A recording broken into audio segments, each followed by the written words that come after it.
Bonjour à toutes et à tous, au programme du JT de ce mardi 26 mai, dispositif de Normandie, Covid-19, adaptation des mesures de report de délai et enfin déconfinement, usage des transports publics en Île-de-France pour le travail.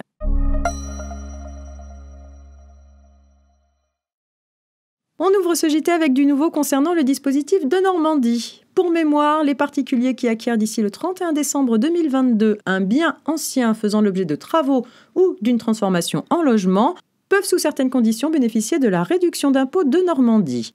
Les modalités d'application de cet avantage fiscal ont été modifiées pour les investissements réalisés depuis le 1er janvier 2020. Il s'applique aux biens situés dans certaines communes dont le besoin de réhabilitation de l'habitat en centre-ville est particulièrement marqué ou qui ont conclu une convention avec l'État.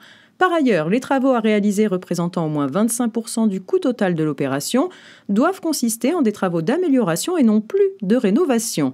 Ces travaux d'amélioration viennent d'être définis par un récent décret.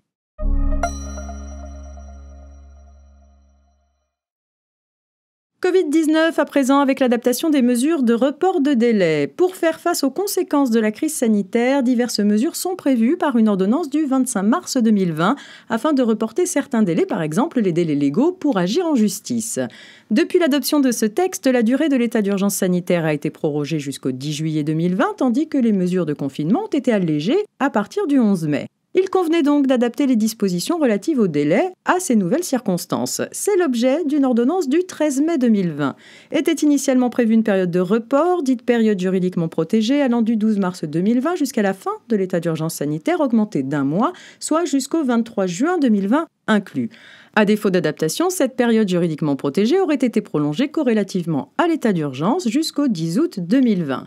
Le gouvernement a souhaité au contraire supprimer cette correspondance. En effet, la reprise de l'activité économique, sociale et administrative, rendue possible par la sortie du confinement, justifie de ne pas retarder davantage le cours des délais.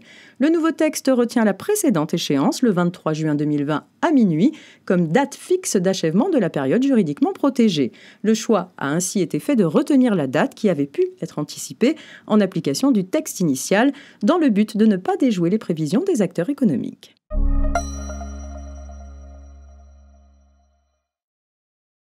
Déconfinement pour terminer avec une précision concernant l'usage des transports publics en Île-de-France pour le travail.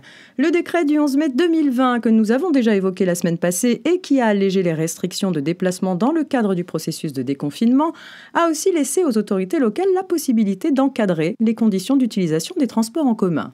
En application de ces dispositions, en Île-de-France, tout déplacement en transport en commun pendant les heures de pointe nécessite une justification qui peut être d'ordre professionnel, comme pour les déplacements en dehors de son département et au-delà de 100 km de son lieu de résidence. À cette fin, la préfecture de police a mis à la disposition des entreprises un modèle de document à remettre aux salariés et certifiant selon le cas que le déplacement ne peut pas être différé ou qu'il est indispensable à l'activité professionnelle, en précisant les périodes de présence de l'intéressé sur le lieu du travail. C'est tout pour aujourd'hui, très bonne journée et à demain.